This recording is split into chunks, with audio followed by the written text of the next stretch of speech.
তার যাওয়াটা ভিড়ের মধ্যে পড়ে না, আমার যাওয়াটা রাশেদের যাওয়াটা ভিড়ের মধ্যে পড়ে। আমরা এই জন্য যাই নেই, আমরা ঘর থেকে দোয়া করেছি। কিন্তু তার কিন্তু এটা দায়িত্ব, সে কিন্তু রাষ্ট্রের কর্ণধার, সে নির্বাহী প্রধান, সে ওইখানে যাবে, ওইখানে ভিতরে না যাক, বাচ্চাদের মুখে না দেখুক, হসপিটালে যাবে, তাদের সাথে কথা বলবে, এটাই নিয়ম। ফোনিয়াপা, আপনাকে দিয়ে আলোচনা শুরু করতে চাই আজকে। জুলাই মাস অত্যন্ত বেদনার একটি মাস। গত বছরে এই জুলাইতে শত শত শিক্ষার্থী নিহত হয়েছেন, একটি ফ্যাসিস্ট রিজিমে তারা প্রতিবাদ জানাতে গিয়ে নিহত হয়েছেন। ঠিক সেই জুলাইয়ে যখন নাকি আমরা গত বছরকে স্মরণ করে শোক করব, তখনই নতুন করে ভয়াবহ দুর্ঘটনা, একের পর এক বিক্ষোভ এবং পুরো দেশ একটা অস্থিরতার মধ্য দিয়ে যাচ্ছে। বিশেষ করে আজকে যখন রাষ্ট্রীয়ভাবে শোক প্রকাশের কথা বলা হলো, সেই শোক প্রকাশের বিপরীতে দাঁড়িয়ে আমরা দেখলাম যে শিক্ষার্থীরা বিক্ষুব্ধ হয়ে উঠেছে। হঠাৎ করে এই বিক্ষোভ কিংবা অসন্তোষটা কেন আসলে দানা বাঁধছে? ধন্যবাদ আপনাকে। যারা শুনছেন আমার শুভেচ্ছা অভিনন্দন, আমার সহালোচককে শুভেচ্ছা।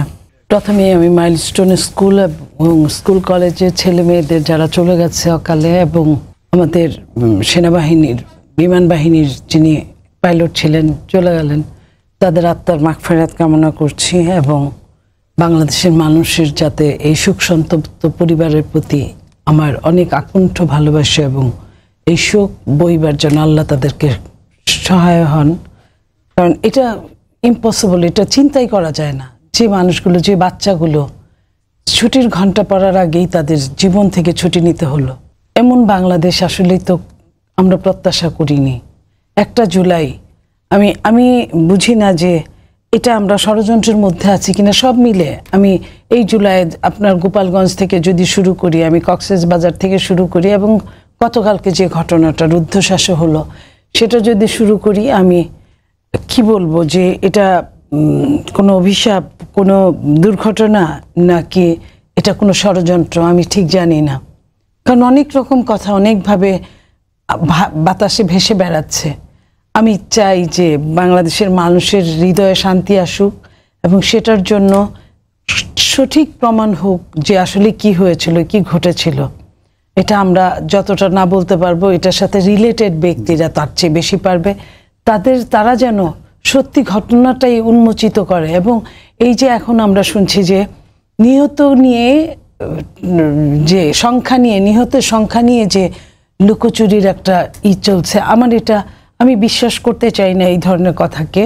এই কারণে বিশ্বাস করতে চাই না যে এখানে একটা হিসেব আছে। এটা এমন না যে গত বছরের জুলাই কতজন মারা গেছে এখন পর্যন্ত কেউ বলতে পারে না। কেউ 2000 বলে, কেউ 1400 বলে, কেউ 1500 বলে, কেউ সরকারি হিসাব মনে 840 বলে। সেইটা আমরা চাই না। আমাদের সন্তানরা, একটা বাবা মার অবশ্যই তার অধিকার আছে তার মৃত সন্তানটি হোক, সে তার মৃত সন্তানের কবরটা দেখেন। বিদেশে আমাদের যে ভাই বোনেরা মারা যায়, প্রবাসীরা, তাদের দেখা যায় যে তাদের লাশটা ফেরত আনতে অনেক পরিবারের জায়গা জমি বিক্রি করে আনতে হয়। তারপরেও কিন্তু গলিত, দলিত, মথিত বা লাশটা ফেরত আনে কিসের জন্য? তার সন্তান, তার স্বামী, তার বাবা তাকে কবর ছুঁয়ে বছরে বছরে দেখবে, সময় অসময়ে দেখবে, এবং লাস্ট বিদায়টা যেন সুন্দর মতো হয়। তো এই যে মা বাবারা যারা এখন বসে আছে, এখন পর্যন্ত তার সন্তান ফিরে আসে নাই, ওখান থেকে ওইটুকের মধ্যে তো সন্তান হাওয়া হয়ে যেতে পারে না। এই জায়গাটায় আমি সরকারকে বলবো, স্বনির্বন্ধ অনুরোধ করব সরকার এবং এই আইএসপিআর এর মাধ্যমে তাদেরকে, যে এদের সংশ্লিষ্টদের, যে প্রত্যেকটা মা বাবা যেন অন্তত ওই শান্তিটুকু পান যে আমার সন্তান চলে গেছে কিন্তু আমি তাকে ছুঁয়ে দেখতে পেরেছি, আমি তাকে লাস্ট একটা মাংসপিণ্ড, কিন্তু আমি ডিএনএ টেস্টে আমি রেজাল্ট পেয়েছি এখানেই আমার সন্তান ছিল। কারণ অনেকগুলো মিলে একখানে মাংসপিণ্ড আছে, সেটার মধ্যে ডিএনএ টেস্ট করলেই বের হবে যে ওইখানে কয়জন ছিল। তো আমরা চাই প্রত্যেকটা সন্তান, প্রত্যেকটা বাবা মা, প্রত্যেকটা টিচারের যেন এখানে সুরতহাল রিপোর্ট। জামায়াতের আমিরও সন্দেহ প্রকাশ করেছেন নিহতদের সংখ্যা নিয়ে, এবং তিনি বলেছেন শতাধিক অন্তত নিহত হতে পারে, এরকম একটি মন্তব্য। আপনিও সন্দেহ প্রকাশ করছেন, ঠিক কি কারণে আসলে এই সন্দেহটা? আমার সন্দেহটা আমি আপনাকে বলি, যে ক্লাসটার মধ্যে বিমানটা ঢুকে গেল সেখানে কিন্তু ফুল ক্লাসটা 2-1 বাদে অনুপস্থিত সবাই ছিল, ওখানে কোচিং হচ্ছিল, এবং ওইখানে টিচাররাই বলতে পারবে ওইখানে কতজন ছিল। আবার কিছু কিছু দেখা গেছে যে মা মিসিং, বাবা মিসিং, যে শিক্ষার্থী মারা গেলেন, তো এই জায়গাটায় আমি মনে করি যে এইখানে খুব ঠান্ডা মাথায় কাজগুলো করতে হবে এবং বিবেককে হাজির নাজির করে এইখানে এই মরার উপর খাড়ার ঘাটা আমরা চাই না, সহ্য করতে চাই না। যেটা হয়েছে যে বাচ্চাগুলো যার বয়স 12, 13, 14, 19 বছর কলেজে পড়ে ছেলেরা, যারা সাক্ষাৎকারে বলল যে দেখি হাতটা ঝুলছে, তার শরীরের পিণ্ডটা নিচে গলে গেছে কিন্তু জানালায় হাতটা ঝুলছে। আমি কারো কথা এই পর্যন্ত আমি শুনতে পেরেছি, তারপরে আমি আর নিজে আর বাকিটুকু আমি দেখতে পারিনি, আমার এত খারাপ লেগেছে। তো এই জায়গাটায় আমরা একটা সলিউশন চাই রাষ্ট্রের কাছে, জাতির এই জাতির যারা পাহারা দেয় জাতিকে, তাদের কাছে। এটা ওই স্কুল কর্তৃপক্ষ এই মুহূর্তে বলতে পারবে না। যে বিমান ধ্বংস হয়েছে সে বিমান বলতে পারবে না, বলতে হবে কিন্তু ওই স্কুলের অন্য টিচাররা কত ছাত্রছাত্রী আছে এবং যারা ওইখানে সেটা দেখলেই পারবে। এবং মা বাবারা যার সন্তান মিসিং হয়েছে তার বলাটাই কিন্তু অনেক বড়। ধরেন আমি রেজিস্টার খাতাও পুড়ে গেছে, আমি তখন তো আমি আমার ওই বাবা মাদের প্রতি আমি নির্ভর হব।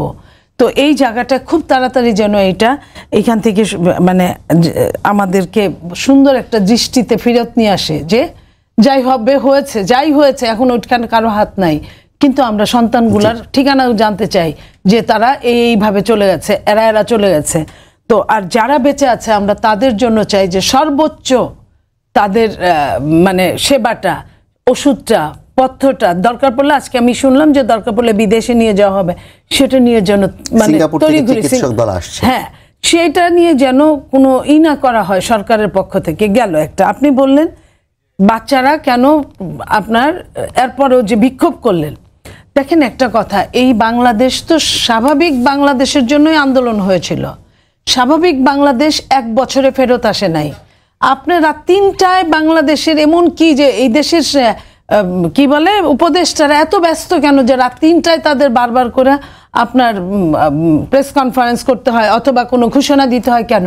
যে ছাত্রছাত্রীটা পরের দিন পরীক্ষার জন্য রেডি, যেহেতু সে কোনো খবর শুনতে পায় না আপনাদের টেলিভিশনগুলোর মাধ্যমে, সে কোনো মাধ্যমে যখন খবর পায় না তখন কিন্তু সে প্রিপারেড ছিল পরীক্ষা দেওয়ার জন্য। রাত 3টার সময় যদি ঘোষণা হয়, তার জানার কথা না, তার পরিবারের জানার কথা না। সকালে ওই বাচ্চাটা পরীক্ষার জন্য রেডি হয়ে যখন বাইরে বের হয়েছে তখন যদি শুনে যে তার পরীক্ষা ক্যান্সেল হয়েছে, তাহলে কি এমন তারা করলো? আপনার শিক্ষা উপদেষ্টা কি এমন করেছে যে সে ঘোষণা দিতে পারলো না? তো যেটা জানলাম যে সচিবের উপর দায় দিয়েছেন এবং সচিবকে অব্যাহতিও দিয়েছেন। তিনি চাইলেই দায় দিতে পারে না, এখানে সবাই সবার মতো সচেষ্ট। এখানে সচিবও তো দেখলাম না, উনি সিনিয়র সহকারী সচিব মনে হয় যিনি আমি টেলিভিশনে দেখলাম। তো এই যে এই উপদেশটা, আপনার দায় কিন্তু উপদেশটাকে নিতে হবে। আপনার এই যে ছেলেমেয়েরা বিক্ষোভ করেছে বা এই যে ঘটনা ঘটেছে, আপনি চান বা না চান দায় কিন্তু চিফ অ্যাডভাইজারকেই নিতে হবে। এটাই স্বাভাবিক। তাহলে আপনার মনে করেন যে বিএনপি যখন ক্ষমতায় ছিল তখন যত দুর্ঘটনা ঘটেছে বিএনপিকেই দায় নিতে হয়েছে। আওয়ামী লীগের যখন ছিল, আওয়ামী লীগের দুর্ঘটনা আওয়ামী লীগ নেক বা না নেক তার ঘাড়ের উপরই কিন্তু এখনো বিডিআরের দায় আছে। এরকম অনেক অনেক অনেক দায় আছে, যেগুলা হেফাজতের দায় আছে, অনেক দায় আছে। তো এই দায়গুলো তাকে নিতে হবে। তো চিফ অ্যাডভাইজারের এই 2 দিনের মধ্যে সময় হয় নাই এই বাচ্চাগুলোকে দেখতে যাওয়ার। 2 দিনের মধ্যে সময় হয় নাই। আপনি খেয়াল করেন 2 দিনের মধ্যে স্বাস্থ্য উপদেষ্টার সময় হয় নাই এদের দেখতে যাওয়ার। তাহলে এরা কি কাজ করে এমন? এদের কাজটা কি? দেশের এত বড় ক্ষতির সময় দেখতে যাওয়া নিয়ে চিফ অ্যাডভাইজার একটা বিবৃতি দিয়েছেন যে এই সময় আসলে ভিড় না করাটা সংক্রমণের ঝুঁকি। তার যাওয়াটা ভিড়ের মধ্যে পড়ে না। আমার যাওয়াটা, রাশেদের যাওয়াটা ভিড়ের মধ্যে পড়ে। আমরা এই জন্য যাই নেই, আমরা ঘর থেকে দোয়া করেছি। কিন্তু তার কিন্তু এটা দায়িত্ব, সে কিন্তু রাষ্ট্রের কর্ণধার, সে নির্বাহী প্রধান। সে ওইখানে যাবে, ওইখানে ভিতরে না যাক, বাচ্চাদের মুখে না দেখুক, হসপিটালে যাবে, তাদের সাথে কথা বলবে, এটাই নিয়ম। তো ওনার যাওয়ার সময় হলো না, ওনার স্বাস্থ্য উপদেষ্টার যাওয়ার সময় হলো না, তার মানে কি বাজারে যেসব ভেসে বেড়ায় ওগুলাই কি আমরা ধরে নিব? আপনি দেখেন যে এমন একটা জায়গা যে এইখানে ব্ল্যাক বক্স থাকে না, এই যে এই যুদ্ধ বিমানগুলা, তো ব্ল্যাক বক্স না থাকলে আপনি কিভাবে কি হয়েছে এটা আপনি ধরতে পারবেন না। তো আপনি যদি না ধরতে পারেন, আপনাকে ওই খোঁজ নিয়েই ধরতে হবে যে আসলে ঘটনাটা বিমানের মধ্যে কোনো সমস্যা ছিল না, এটার বাইরে থেকে কোনো সমস্যা ছিল, বা যারা চেক করে বিমানটাকে চালানোর আগে চেক করে তাদের মধ্যে কোনো সমস্যা ছিল। এটা তো জরুরি। আজকে 24 ঘন্টার জায়গায় আপনার প্রায় 40 ঘন্টা হয়ে যাচ্ছে, আমরা কিন্তু এখন পর্যন্ত অন্ধকারে আছি। এই অন্ধকার থেকে জাতি চায় যে স্বাভাবিকভাবে এই উত্তরগুলো জানতে। আসবো আমি একটু রাশেদ ভাই আপনার কাছে আসতে চাই। সেই একই প্রশ্ন, আপা বেশ কিছু সম্ভাবনার কথা বললেন, কিছু ভেসে বেড়ানো বিষয় নিয়ে তিনি আলাপ করার চেষ্টা করলেন। আপনার কাছে কি মনে হয় যে অস্থিরতাটা আসলে একদল শিক্ষার্থীর তাদের ভেতর থেকে উৎসাহিত বিক্ষোভ, নাকি এর পেছনে কোনো ষড়যন্ত্র কিংবা অন্য কোনো কিছু থাকতেও পারে?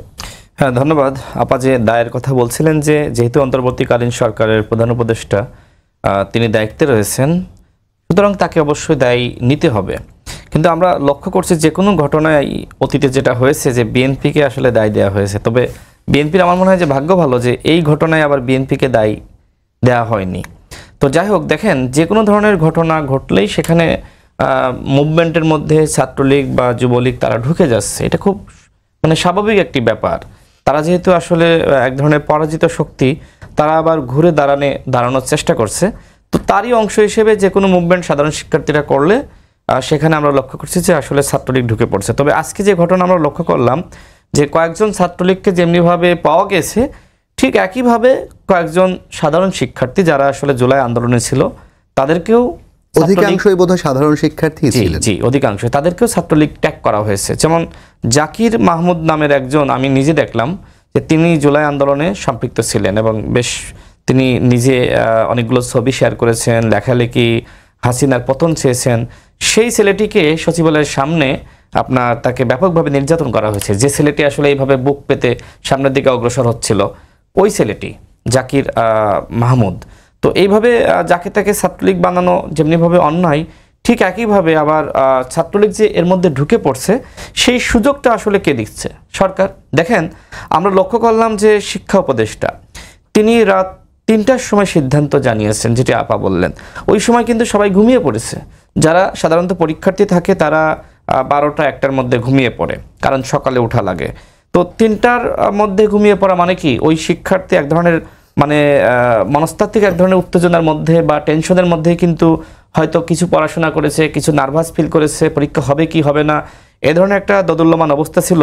তারপরেও কিন্তু ওই শিক্ষার্থী সকালে উঠে সে কিন্তু জানতে পেরেছে যে আসলে পরীক্ষা হচ্ছে না। তো এই শিক্ষা উপদেষ্টা আসলে আমরা আরও লক্ষ্য করছি যে তিনি দায়িত্ব পাওয়ার পর থেকে এখনো পর্যন্ত শিক্ষা বান্ধব কোনো উদ্যোগ গ্রহণ করেন নাই। দেখেন, এই সরকারের সবথেকে বড় দুর্বলতা যে এই সরকার আসলে আমাদের শিক্ষা এবং চিকিৎসার কোনো পরিবর্তন করতে পারে নাই। কেন শিক্ষা ব্যবস্থায় আপনার পরীক্ষা পদ্ধতিতে বিশেষ করে পৃষ্ঠপত্রর মান এবং অন্যান্য বিষয়গুলোতে কি উন্নতি হয়নি? না, সেগুলো আসলে হয়তো মান কতটুকু উন্নত হয়েছে রেজাল্টের বিষয়ে, যেটা খাতা দেখার যে কৌশল, ওইটা তো আসলে দৃশ্যমান না। ওইটা সাধারণ মানুষ হিসেবে আমি আপনি জানি না মানুষ আসলে কি দেখতে চাই। যেমন হাসপাতালে আপনি যাবেন, আপনি চিকিৎসা পাবেন। ঢাকা মেডিকেলে আপনি যান, বার্ন ইউনিটে আপনি যান, বিভিন্ন মেডিকেলে যান, সেখানে কিন্তু সাধারণ মানুষ চিকিৎসা পায় না। এই যে এত বড় ঘটনা ঘটলো, এখনো পর্যন্ত আমরা কিন্তু আসলে ওইভাবে স্বাস্থ্য উপদেষ্টার খবর আমরা জানি না। তিনি কি অসুস্থ, তিনি কি সিঙ্গাপুরে নাকি দেশে রয়েছেন, কেউ কি জানি না। আমরা লক্ষ্য করছি যে আমাদের আইনি উপদেষ্টা সব জায়গায় তৎপর। তাহলে কি এই সরকারে একজন মাত্র উপদেষ্টা রয়েছে, আর বাকি উপদেষ্টারা কি আসলে মিডিয়া ফেস করতে পারে না? তারা কি আসলে পাবলিক ম্যানেজমেন্ট বোঝে না? সেই প্রশ্ন কিন্তু থেকে যায়। দেখেন, আপা যেটি বললেন যে এই যে সন্দেহ সংশয় যে আসলেই কতজন মারা গেছে, জামাত ইসলামের আমির সংশয় পোষণ করছে, এনসিপির নেতারা করছে, অনেকেই করছে। কিন্তু আমার কথা হলো যে আসলে আপনি এই সন্দেহ সংশয় কেন পোষণ করছেন? আপনার সন্দেহটা আসলে কোথায়?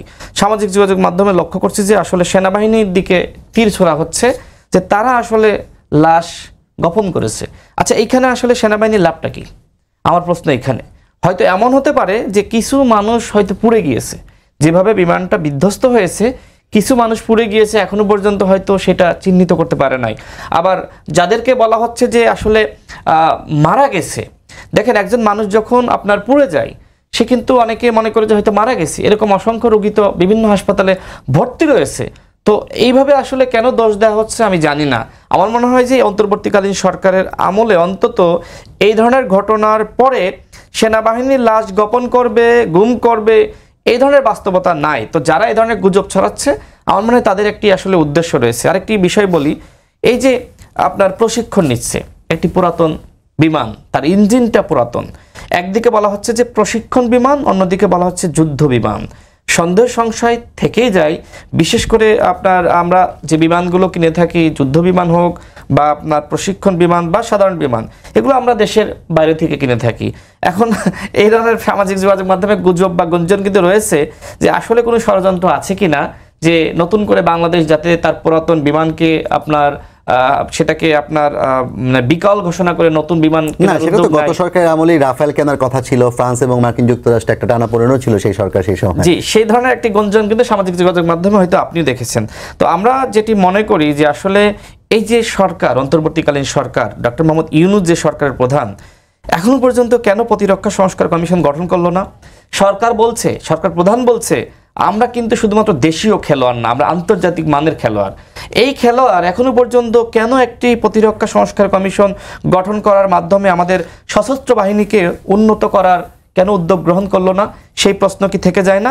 এই যে পুরাতন ইঞ্জিন, এতগুলো মানুষ, একজন পাইলট তিনি মারা গেছেন, সেটা আলাদা কথা, একজন মানুষ, যেখানে এতগুলো নারী, এতগুলো শিশু, এতগুলো পুরুষ, এতগুলো শিক্ষক যেখানে আপনার এইভাবে দগ্ধ হলো, এইভাবে মারা গেল এই একটি এই দুর্ঘটনার কারণে। তার মানে কি বাংলাদেশের জন্য বড় একটি বিপদ।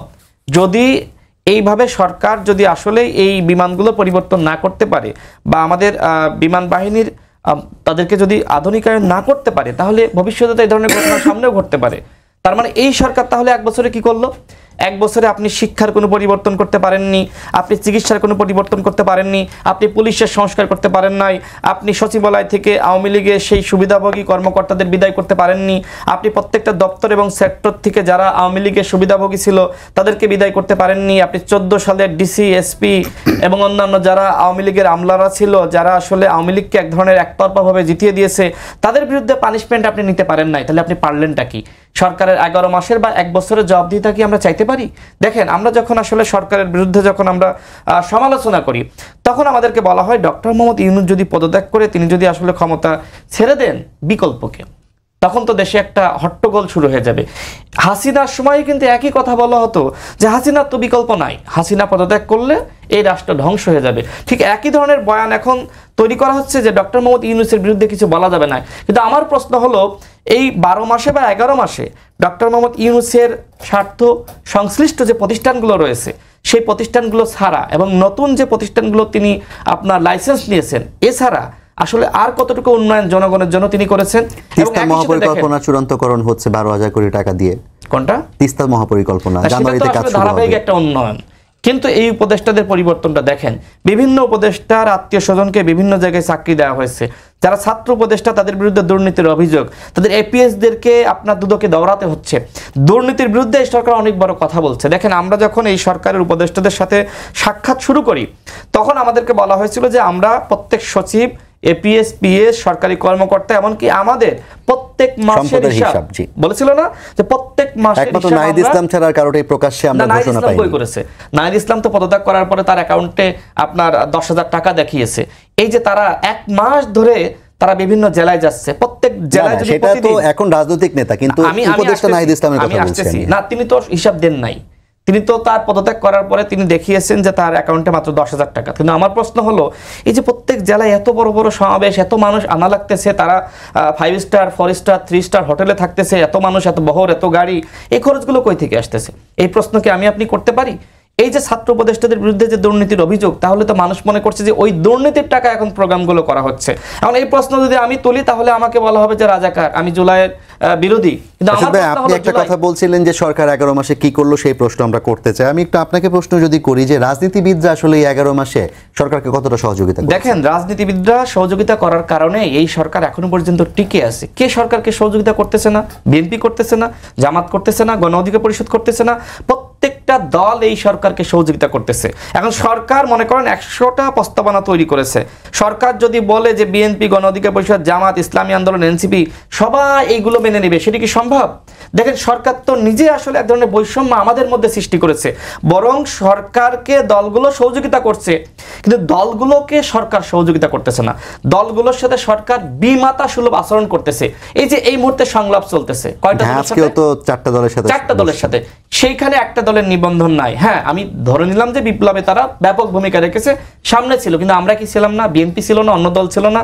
সেইখানে এনসিপিকে 3 নম্বর দল হিসেবে তারা বারবার কিভাবে কাউন্ট করতেছে।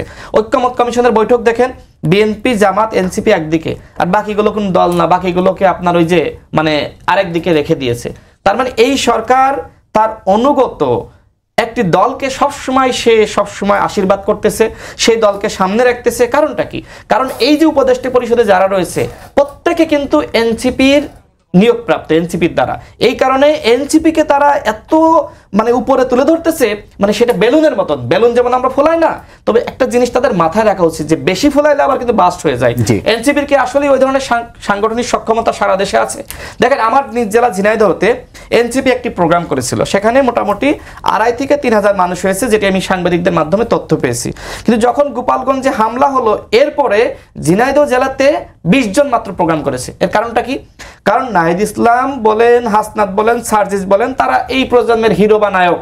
যেমনিভাবে শাকিব খান যখন একটি জেলায় যান, সে মাইকিং করুক আর না করুক, 18 নায়ক তো ছিলেন নুরুল হক। না, সেটা তো 18 সালের পর থেকে 24 সালেও তো তিনি নায়ক ছিলেন, জেল কেটেছেন, আমরা ভূমিকা রেখেছি। কিন্তু সেটা তো আসলে মলিন করা হয়েছে কিভাবে? এই যে উপদেষ্টা পরিষদ, এই উপদেষ্টা পরিষদের মধ্যে সবথেকে বড় সমস্যা যে যার যতটুকু অবদান সেটা তারা স্বীকার করে না। নুরুল হক নূর দেখেন, রিমান্ডে থাকা অবস্থায় তিনি বললেন যে এই সরকারের 90% পতন হয়ে গেছে, 10% ধাক্কা দাও। এত বড় বক্তব্য, এত বড় সাহসী কথা যে ছেলে রিমান্ডে হ্যান্ডকাপ পরা অবস্থায় বলল, তার আজকে গুরুত্ব নাই, আমাদের গুরুত্ব নাই। আজকে একটি দলকে এই সরকার 3 নম্বর পজিশন তৈরি করে দিচ্ছে। আমি যেটি বলছিলাম ঝিনাইদহের কথা, 30 সেকেন্ডে শেষ করব। তো দেখেন যে সেখানে আসলে নাহিদরা যাচ্ছে বা অন্যরা যাচ্ছে, সার্জিসরা মিডিয়াতে তো সারাদিন দেখে, আজকে আপনি টেলিভিশন খুললে দেখবেন এনসিপি এনসিপি এনসিপি। আমার প্রশ্ন হলো, না, এনসিপি তো দাবি মিডিয়া তাদের কভারেজই দেয়, কি বলে? মিথ্যা কথা বলে। আমার ওয়াইফই মাঝে মাঝে প্রশ্ন করে যে তোমরা 18 সাল থেকে এত সংগ্রাম করলা, আমি নিজেও তোমার মুক্তির জন্য রাজপথে নামলাম, কাঁদলাম, আজকে তো তোমাদের কোনো খবর পত্রিকায় নাই, টেলিভিশনে নাই। টেলিভিশন খুললে, ফেসবুক খুললে এনসিপি এনসিপি এনসিপি। দেখেন, আমার কাছে যেটি মনে হয় যে টেলিভিশনগুলো যতটুকু খবর প্রচার করে, এর মনে হয় 24 ঘন্টার মধ্যে 5 ঘন্টা যদি আপনি হিসাব করেন এনসিপির জন্য বরাদ্দ থাকে। না, আমার সেটা আসলে টেলিভিশন সংবাদকর্মী হিসেবে মনে হয় না। আসলে আপনাকে ধন্যবাদ। আপনার কাছে আমি আবার আসবো। মনি আপাকে আসলে অনেকক্ষণ ধরে সময় দেওয়া হচ্ছে না। একটু আপনার কাছে আবার প্রশ্ন করতে চাই, সরকার কি রাজনৈতিক দলগুলোর সাথে, যেটা তিনি বললেন যে বিমাতা সুলভ আচরণ কিংবা সহযোগিতা সুলভ আচরণ না করার কারণে এই অস্থিরতা তৈরি হচ্ছে কিনা? এটা তো অবশ্যই রাশেদ যে কথাগুলো বললেন এটা বলতেই পারে। এই কারণে আপনি দেখেন যে বিএনপির মতো একটা দল লন্ডনে মিটিং হওয়ার আগে সালাউদ্দিন সাহেব কি বলছিলেন যে আমরা 3-4 দিন যাবত একটা ডেট চাচ্ছি, পাচ্ছি না। অথচ দেখেন আজকে দেশের অবস্থা খারাপ, 9 ঘন্টা 2 উপদেষ্টাকে আটকে রাখেছে, কোনো বলা নাই কওয়া নাই, সব মানে যে কয়েকটা দল নিয়ে বসে সেই দলদের নিয়ে বসছে। দেখেন এখানে কিন্তু যাদেরই ডাকছে তারাই কিন্তু গুরুত্ব দিয়েছে, তারা কিন্তু সাথে সাথে গিয়েছে। বলে নাই যে আমাদের হঠাৎ করে 11th আওয়ারে ডাকলেই আমরা যেতে পারবো না, একটা টাইম নিয়ে বলে নাই। রাষ্ট্রের শুধুমাত্র তারেক রহমান সাহেব শুধু মুখেই বলেন নাই, প্রত্যেকটা কাজে। নট অনলি তারেক রহমান সাহেব, দেশনেত্রী বেগম খালেদা জিয়া একই অবস্থা, যে এই সরকারকে সহযোগিতা করো। সরকারকে সহযোগিতা করতে চাইলে কি হবে? এই যে নুরু বললেন যে রাশেদ স্বাস্থ্য শিক্ষা খাতে উন্নতি করে নাই এই সরকার। এই সরকার কি অন্য কোনো খাতে উন্নতি করেছে বলতে পারবে? কি ব্যবসা, কি বাণিজ্য, কি দ্রব্যমূল্যের দাম আপ ডাউন করা, কি আইন? শুধুমাত্র উন্নতি যদি কিছু করে থাকে তাহলে মব আর একটা দল নন রেজিস্ট্রেশন। এখনো যে দলের গঠনতন্ত্রই ভালো মতো মানুষ জানে না, তো তাদেরকে এছাড়া তো কিংস পার্টি ছাড়া আর এই যে মব ছাড়া আমি তো মনে করি না যে রাষ্ট্রের যারা এই মুহূর্তে কর্ণধার তারা অন্য কোনো কিছু করেছে। অথচ তারা মানে ভাবখান এমন যে তারা এই টাইমে না থাকলে অনেক কিছু হয়ে যেত। 3 দিন যে দেশে সরকার ছিল না, আমি তো মনে করি যে সরকার থাকা অবস্থায় যা ছিল, সরকার যে ছিল না, খুব বেশি খারাপ কিছু হয় নাই, বরং কিছু জিনিসপত্রের দাম ওই 3 দিন কমেছিল। ওই তুলনায় আইন শৃঙ্খলা মব তুলনামূলক কম ছিল, কারণ ওই 3 দিনটা কিন্তু ক্রুশিয়াল 3 দিন। 5 তারিখের পরে 6, 7, 8 অনেক কিছু ঘটে যাওয়ার কথা। দেশনেত্রী বেগম খালেদা জিয়া বলছিলেন যে এইটাকে যে কোনোভাবে এই সহিংসতা বন্ধ করতে হবে, বন্ধ করার জন্য রিকোয়েস্ট করেছিলেন। তো এই যে 3 দিন সরকারবিহীন বাংলাদেশ যেমন ছিল, আজকে তো আমি ওরকমও দেখি না। কারণ একটা দলের একটা সরকারের ছত্র ছায়া যখন একটা দল যা খুশি তাই বলছে, উস্কানিমূলক বক্তব্য রাখছে, উস্কানিমূলক বক্তব্য আমি আপনি রাখেন তো কি অবস্থা হয়। তার পরিণামে তো তাদেরকে পেটানো হচ্ছে কিন্তু তার পরিণামে কি দেখছি, আপনার ডগ স্কোয়াড দিয়ে তাদেরকে তাদের জায়গাগুলোকে আপনার চেকিং হচ্ছে, 12,000 পুলিশ দিয়ে তাদেরকে।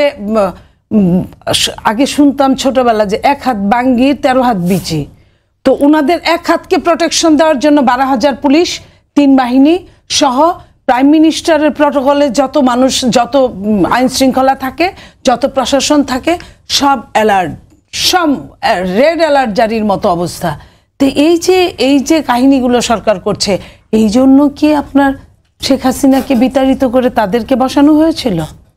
এই জন্য এই বিচারের নামে আপনার প্রহসন আর আপনার সংস্কারের নামে এক সময় ক্ষেপণ, এই দুইটা কারণে পৃথিবীতে কখনো শুনেছেন যে গণতন্ত্রের সম্পূর্ণ 100তে 101 হয়ে যায়? 100তে 101 হলে তো এটা হয় নর্থ কোরিয়া হবে আর না হয় আমেরিকা হবে, বাংলাদেশের মতো তো জায়গায় হবে না। আপনার সেইখানে কি হলো, 100তে 100 করার জন্য সংস্কারে ম্যাক্সিমাম সংস্কার নিয়ে যা কথা হয়েছে তার ম্যাক্সিমাম বিএনপি কিন্তু মত দিয়েছে পক্ষে, যে 2-4টা মিলে নাই সেই নিয়ে মাথা ব্যথা। এবং সেই নিয়ে সরকার কোনো দেশে দেখেছেন যে একটা দলকে আপনার সহযোগিতা করতে 54 বছরে যা হয় নাই বাংলাদেশে। ট্রেনকে ভাড়া দেওয়া হয়, ট্রেন ভাড়া হয়, এটা আর আগে যে ছিল না আমি বলবো না, সেটা টিকিট কেনা হতো, টিকিট কিনতো। হ্যাঁ, টিকিট আমি আপনি কিনতেই পারি, আমার যদি একটা বগি চাইলে যে কেউ ভাড়া নিতে পারে দরখাস্ত করে, না দরখাস্ত করে বোধহয় ওইভাবেও ভাড়া নিতে পারে, বগি নেওয়া যায় যদি তো সেইখানে আপনার 4টা রুটের ট্রেন ভাড়া নেওয়া কি 4টিখানি কথা? প্রায় 30 লক্ষ সরকার 32 লক্ষ সম্ভবত। সরকার কি তাদেরকে জবাবদিহিতার কোনো চিঠি দিয়েছে? না রেলওয়েকে দিয়েছে। আরো দেখলাম যে অনেক ক্ষেত্রে সরকারি গাড়িও তাদের বাসটা সরকারি, এগুলাও তারা ব্যবহার করেছে, যে যেভাবে পেরেছে। সে পুলিশ যেভাবে রিকুইজিশন করে ওরা এরকম রিকুইজিশন করেছে। তো সরকারের এই সহযোগিতা ছাড়া কি এটা সম্ভব হতো? কখনোই হতো না। তাহলে সরকার একটা পার্টির বড় বড় নেতা এবং সবচেয়ে বড় পার্টির নেতারা যখন বলেন যে আমরা সময় চাই, সময় পাই না, আরেকজনকে ট্রেন দিয়ে দেওয়া হয়, আরেকজনকে আপনার প্রধানমন্ত্রীর নিরাপত্তা নিশ্চিত করা হয়, তাহলে তারা বলবে না কেন? ধার নাই তরোয়াল নাই, নিধিরাম সর্দাররা বলেন তারা প্রধানমন্ত্রী হবেন আগামী দিনের, হতেই পারে, যে কেউ হতে পারে, কিন্তু এইভাবে বলে কয়ে তারা এই প্রটোকল ব্যবহার করে বলে কয়ে হয়, এটা আমি কখনো দেখি নাই। মেখে তো অনেক বেলা হলো রাজনীতি করি, আমি এরকম দেখি নাই। তো এই জায়গায় আমরা বলতে চাই যে আপনার সরকার যদি এখনো যদি নিরপেক্ষতার প্রমাণ না দেয়, সরকার যদি আমাদের নেতা তারেক রহমান সাহেব কিন্তু ইন দ্য মিন টাইম বলেও ফেলেছেন যে সরকার ওইভাবে নিরপেক্ষতার প্রমাণ দিচ্ছে না, এবং মহাসচিব বলেছেন যে যদি এইরকম অনিরপেক্ষতার প্রমাণ হয় তাহলে তাদের আন্ডারে আদৌ নির্বাচন করা যাবে কিনা আমরা দ্বিতীয়বার ভেবে দেখব। তো সরকার এই জিনিসগুলোর জন্য হঠাৎ করে দেখেন শান্তশিষ্ট একটা বাংলাদেশ, হঠাৎ করে চারপাশে কেমন জানি উত্তেজনাপূর্বক অবস্থা হয়ে গেল। সব জায়গায় যেখানে আপনি হাত দিচ্ছেন সেখানেই একটা অবস্থা। এমনি তো এই সরকারের পিছনে আন্দোলন, সরকার আর আন্দোলন একাকার। তার মধ্যে এখন যেটা, এই যে আগামীকালকে যে যারা পরীক্ষা দিবে আগামী 2 দিন পরে, 23-24, আমি 2 দিন 23-24 2 দিন পরে যারা পরীক্ষা দিবে, তারা যে বাড়ি খেলো, মার খেলো, এই মার খেয়ে বাড়ি খেয়ে একটা ছাত্র কতটুকু তার পরীক্ষার জন্য বেটার হবে? রাষ্ট্র কি একবারের জন্য চিন্তা করেছে? রাষ্ট্র কি ওই যে আপনার মাইলস্টোন স্কুল অ্যান্ড কলেজে ছাত্ররা যে মার খাচ্ছে ওইখানে, হ্যাঁ তাদের সন্তান মারা গেছে, ভাই বোন মারা গেছে, তারা তার উদ্ধার কাজে বিঘ্ন ঘটছিল, এইটার জন্য পিটানোই কিন্তু একমাত্র পথ না। এখানে বোঝানোটা হচ্ছে একমাত্র পথ। বাংলাদেশের মানুষ কিন্তু বুঝাইলে এর চেয়ে ভালো বুঝে আমার মনে হয় অন্য কোনো দেশের না। কারণ আপনার যারা রক্তের জন্য লাইন দিতে পারে এবং যারা রক্ত দেওয়ার জন্য বলে যে আমি যদি রক্ত দিতে পারি তাহলে আমি মনে করব যে আমিও একজন যোদ্ধা। এটা আপনি সচিবালয়ের কথা বলছিলেন, সরকার শিক্ষার্থীদেরকে পিটিয়েছে, এসএসসি পরীক্ষার্থীদেরকে পিটিয়েছে। আসলে সচিবালয়ে যখন গেট ভেঙে ঢুকে যাওয়া হয়, গত বছর তারা গেট ভেঙে ঢুকেছে, এবছরও তারা গেট ভেঙে ঢুকেছে, এই শিক্ষার্থীদেরকে মানে প্রতিহত করতে সরকারের কি করণীয় ছিল? গেট ভেঙে তো 1 সেকেন্ডের মধ্যে ঢুকে না, 1 সেকেন্ডে গেট ভেঙে ঢুকে না। গেট ভাঙার আগে কিন্তু অনেকক্ষণ বচসা হয়, আলোচনা সমালোচনা হয়, চিৎকার চেঁচামেচি হয়, স্লোগান হয়, তখন কেন ঊর্ধ্বতন কর্তৃপক্ষেরা, তাদেরই তো সন্তান, আমাদেরই তো সন্তান ওরা, এবং কেন ওদের কিন্তু দাবি যৌক্তিকতা ছিল, তাহলে যৌক্তিকতার জন্য সর্বোচ্চ যিনি ফোরাম, উনি সরি বললেই তো হয়ে যেত। উনি এটা সরি বলা ছাড়া তো আর কিছু করার নাই, যদিও সবসময় সরি কাজে দেয় না, সরি বলা ছাড়া কোনো উপায়ও নাই, ঘটনা ঘটে গেছে। তাদের রাত 3টার সময়, কেন 3টায় জানাতে হবে? তাহলে তারা কিসের সরকার? কেন তারা এই 3টায় জানাতে যাওয়ার জন্য তারা কেন এখনো পদত্যাগ করে নাই? এমন না যে তার মতো এরকম শিক্ষা উপদেষ্টা আর পাওয়া যাবে না। আপনাকে আমি আবার শেষে 1 মিনিট 2 মিনিট সময় দেওয়ার সুযোগ আছে। রাশেদ ভাই, আপনার কাছে পদত্যাগ নিয়ে যেহেতু কথা হলো, পদত্যাগ নিয়ে আমি একটু বলতে চাই। আওয়ামী লীগ আমলে লঞ্চ দুর্ঘটনা কিংবা নিমতলির অগ্নিকাণ্ড, এইসব ক্ষেত্রে কিন্তু আমরা দেখতাম স্বরাষ্ট্রমন্ত্রীর পদত্যাগ, স্বাস্থ্যমন্ত্রীর পদত্যাগ, এবং তখন বলা হতো উন্নত বিশ্বে তো ফেরি দুর্ঘটনায় মন্ত্রীরা পদত্যাগ করেন। তাহলে যারা সেই কথা বলতেন তাদের সরকারই এখন ক্ষমতায়, সেই শিক্ষার্থীদের সরকার, রাজনীতিবিদদের সরকার, এত বড় দুর্ঘটনার পরও শিক্ষার্থীদেরকে পেটানো হলো, কিন্তু পদত্যাগের মতো কোনো আলাপ আমরা দেখলাম। দেখেন, এই যে সরকারে যারা আছে, আমি যতটুকু তাদেরকে চিনি, তারা কিন্তু আমেরিকা এবং ইউরোপের সাথে খুব ভালো কানেক্টেড, এবং তারা একসময় বলতো যে পৃথিবীর বিভিন্ন দেশে, বিশেষ করে উন্নত রাষ্ট্রে, যদি একটি বিমান দুর্ঘটনার শিকার হয় এবং মানুষ আহত হয় বা হত্যাকাণ্ডের শিকার হয়, তাহলে কিন্তু ওই দেশের বিমানমন্ত্রী পদত্যাগ করে। বাংলাদেশে দেখেন যে এখনো পর্যন্ত পদত্যাগ হয়নি। কারা? যারা এতদিন এই সুশীল কথাবার্তা বলেছে। আওয়ামী লীগের সময় আওয়ামী লীগের মন্ত্রীদেরকে বলেছে, বিএনপির সময় বিএনপির মন্ত্রীদেরকে বলেছে, এরশাদের সময় জাতীয় পার্টির মন্ত্রীদেরকে বলেছে, কিন্তু এখন তারা পদত্যাগ করতেছে না। আমার মনে হয় যে যেহেতু শিক্ষা উপদেষ্টা তিনি ঢাকা বিশ্ববিদ্যালয়ের একজন শিক্ষক, আমার মনে হয় যে তার যদি বিবেকবোধ থাকে, তার যদি ন্যূনতম আসলে সৌজন্যতা বা লজ্জাবোধ থাকে, তার উচিত পদত্যাগ করা। তিনি যদি পদত্যাগ না করেন, তাহলে আমার মনে হয় যে তিনি সেই আওয়ামী লীগের মন্ত্রীদের কাতারেই চলে যাবেন। এছাড়া দেখেন যে এখনো পর্যন্ত স্বাস্থ্য উপদেষ্টা নিখোঁজ। তিনি কি আসলে গুম হয়েছেন? আমি জানি না আসলে তাকে কেউ গুম করেছে কিনা। যদি গুম হয়ে থাকেন, তাহলে আমি আইনশৃঙ্খলা বাহিনীকে বলবো তাকে উদ্ধার করেন। আর যদি গুম না হয়ে থাকেন, তাহলে অবশ্যই তাকে, কেন তিনি এখনো পর্যন্ত প্রকাশ্যে আসলেন না, তার জবাবদিহিতা করতে হবে। তবে অবশ্যই জবাবদিহিতা করার পাশাপাশি তারও পদত্যাগ করতে হবে, যেহেতু তিনি পারতেছেন না। আসেন এবার স্বরাষ্ট্র উপদেষ্টা। এই স্বরাষ্ট্র উপদেষ্টা এখনো পর্যন্ত কি সবকিছু ঠিক করতে পেরেছে? আপা যেটা বলছিলেন, এই যে শিক্ষার্থীরা তারা গেট পর্যন্ত চলে গেল, আপনার আর্মি কি করলো, আপনার পুলিশ কি করলো, আপনার র্যাব কি করলো, আপনার বিজিবি কি করলো, আপনার গোয়েন্দা সংস্থা কি করলো? আপনি সচিবালয়ে আসার আগেই তো আটকা দিতে পারতেন। হ্যাঁ, আবার যেটা বলছেন বুঝিয়ে পাঠান, না, সবাইকে বুঝিয়ে সবসময় পাঠানো যায় না। অবশ্যই সরকারকে কঠোর হতে হবে। সরকার যদি মনে করে যে আমি আমার কার্যালয়ের সামনে আমি যাকে তাকে আন্দোলন করতে দিব, তো এর আগে আন্দোলন করতে দেন নাই, আর্মিকে দেন নাই, কি দুঃখিত আর্মি না, আনসারকে দেন নাই, কি হয়েছে? তখন তো আনসার কুর কথা বলেছেন।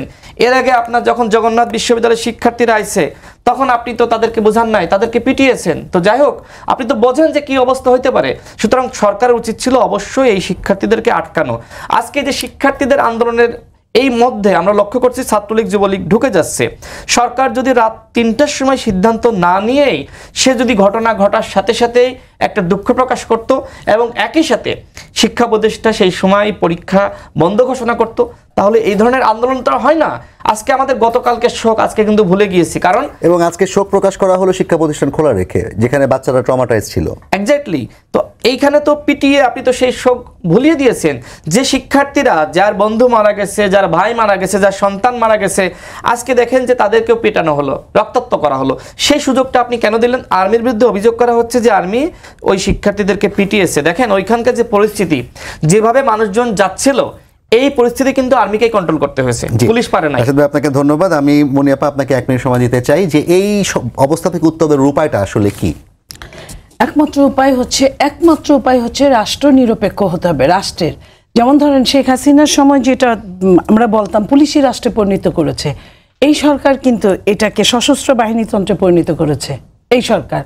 তো এই জায়গায় আপনার একটা জিনিস খেয়াল করেছেন যে আর্মিরা যখন বা পুলিশরা একটা ছেলেকে দৌড়ায় যাচ্ছিল ভেতরে, তাকে আটকে দিচ্ছিল, তারপরে সে জোর করে দৌড়ায় গেছে এবং সে দেখছে তার বন্ধু বেঁচে আছে তখনও, এবং বন্ধু তাকে বলছে, একটা ছোট্ট হাসি দিয়ে বলছে, সে মৃত্যু পথযাত্রী বলছে যে আমি জানতাম তুমি আসবা। এই যে একটা হাসি দিয়ে এই জীবনে এই ট্রমা থেকে সে কতক্ষণ উত্তরণ করতে পারবে? এই যে মানুষের যে কষ্ট দুঃখ, যে একটা ওইটুকু বাচ্চা, ও বন্ধুত্বের কি বুঝে, ও কিন্তু ঠিক সব কিছু ফেলে চলে গেছে। এই যে এই জিনিসটা পড়তে মানে কারো কিন্তু এটা চোখের পানি আটকে রাখা যায় না। অথচ তারপরেও যখন এই ছেলেদেরকে পিটানো হয়েছে তখন কিন্তু জাতি স্তব্ধ, একদম একে তো স্তব্ধ, দুই একদম ট্রমাটাইজ। যে এই আমি আবারও বলছি সব শেষে যে আমি আমার সন্তান, ওরা আমাদের আপনার সন্তান, এই সন্তানদের মা বাবা শেষে তার সন্তানটাকে দেখতে চায়, সে মৃত হোক, এক পিণ্ড মাংসপিণ্ড হোক, যেটাই হোক না কেন, সে যেন একটা কবর দিতে পারে। মনিয়াপা, মোহাম্মদ রাশেদ